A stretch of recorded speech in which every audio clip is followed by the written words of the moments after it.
США ждет атаки Ирана на Израиль, эвакуация из Оренбурга и новая версия Катыни. Обо всем этом расскажу подробнее в эфире «Нехта». Самые важные и интересные новости. Лукашенко встретился с Путиным. Что решили, о чем говорили? Достать тот документ, который вы когда-то мне показали и передали, положить на стол и двигаться по нему. Дуда не может дать Киеву Патриот, но у Польши есть другие важные боеприпасы. Во время нашей сегодняшней двухсторонней встречи мы с президентом Владимиром обсудили некоторые другие ресурсы, а именно советские ракеты под ответственностью Польши.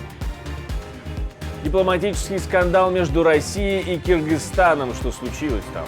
Такие действия в отношении аккредитованных сотрудников дипломатического представительства Кыргызской Республики со стороны правоохранительных органов Российской Федерации являются недопустимыми.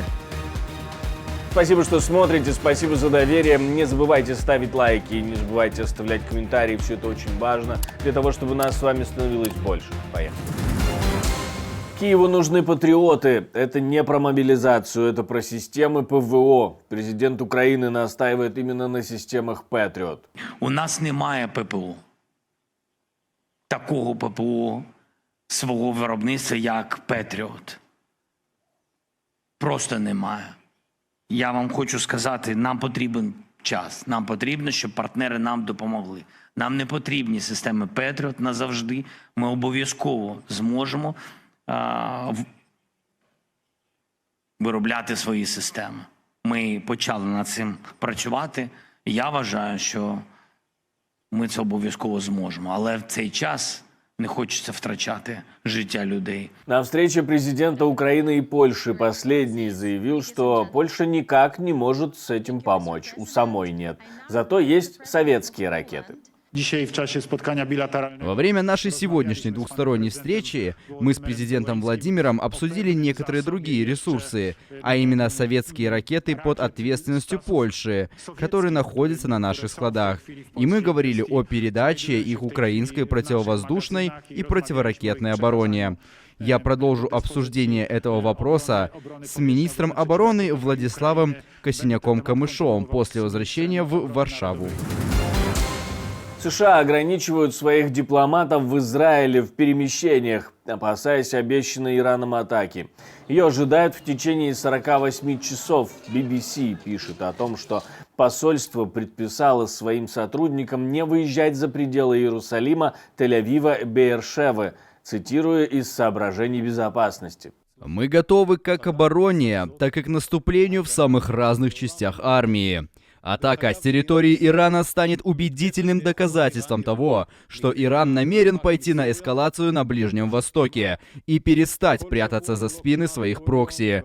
Государство Израиль подвергается атакам иранских сил и средств из Йемена, Ирака и Сирии. Я думаю, еженедельно, если не почти ежедневно, в той или иной степени. И наши системы обороны перехватывают эти угрозы. По данным The Wall Street Journal, иранская атака может состояться в течение 2 суток и коснется севера или юга Израиля. Многие эксперты сходятся в оценках, что атака не будет масштабной, чтобы не вызвать эскалации. А также Иран может использовать прокси-силы, а не атаковать напрямую. В российском Оренбурге звучала сирена. Власти эвакуируют людей.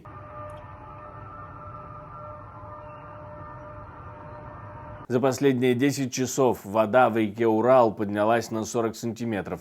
Мэр города призывает не терять время, ведь ситуация критическая. Паводковая ситуация в Оренбурге крайне опасна. За последние 10 часов уровень воды в Урале поднялся на 40 сантиметров и сейчас составляет 1143. Эти значения опасны. В затопленном Орске местные власти придумали, как решить проблему с прорвавшейся дамбой. Просто засыпали обычным песком. Смелое решение, в крайнем случае будет песчаное дно у нового русла.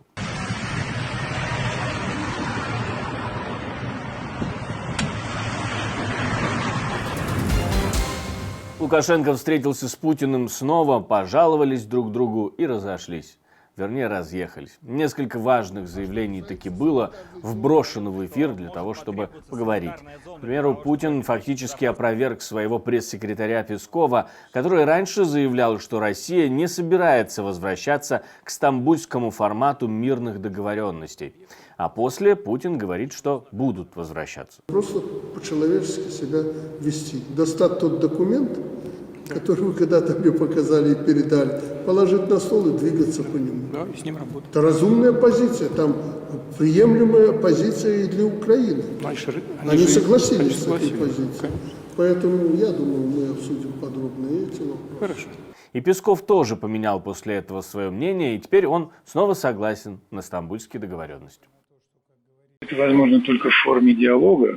Готовность к диалогу, готовность к переговорам была вчера подтверждена президентом. Как правило, переговоры все равно они опираются на что-то. Говорилось, что в том числе это можно опираться и на тот документ. Но, естественно, с тех пор за 2 года произошло много изменений.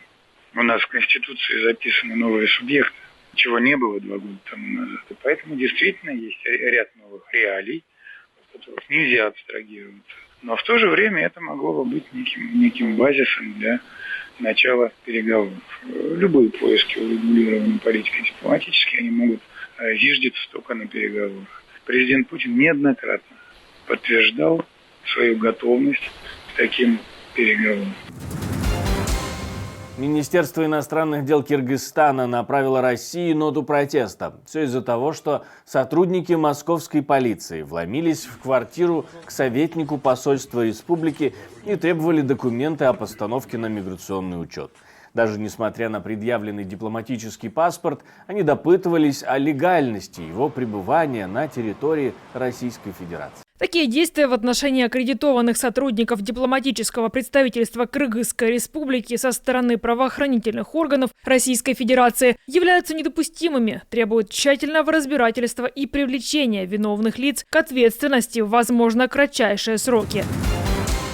Польский парламент накануне обсуждал вопрос запрета абортов в стране. В это время под самим зданием Сейма проходили акции протеста.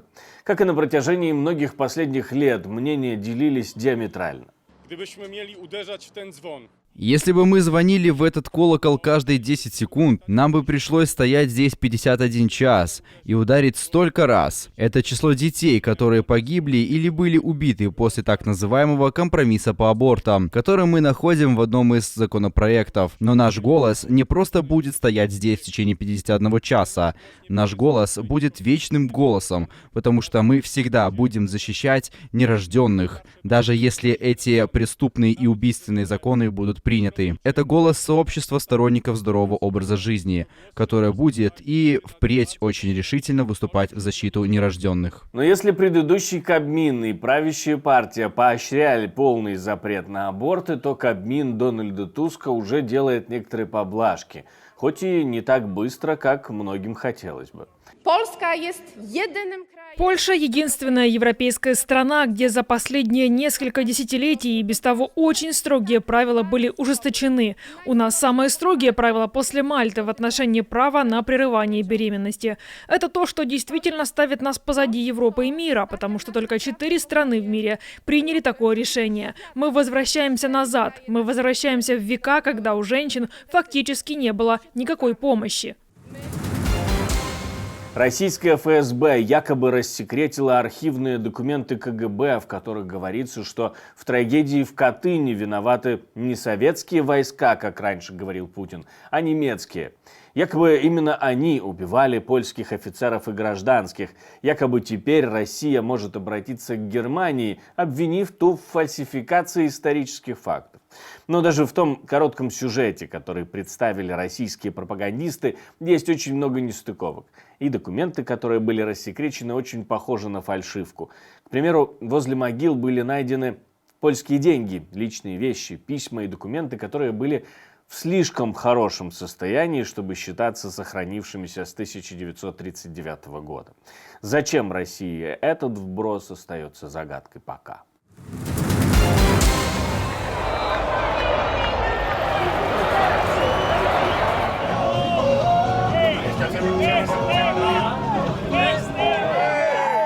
Tak wzdłuż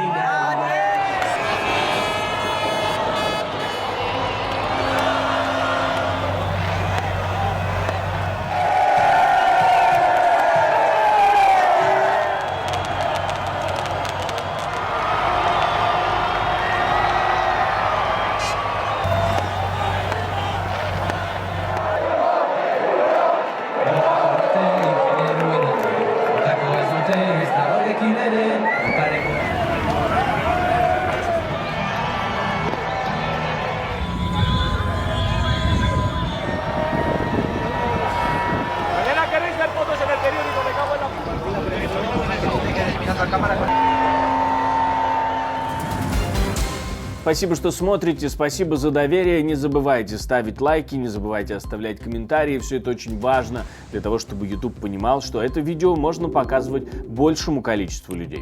У меня на этом все. До встречи и хороших вам новостей.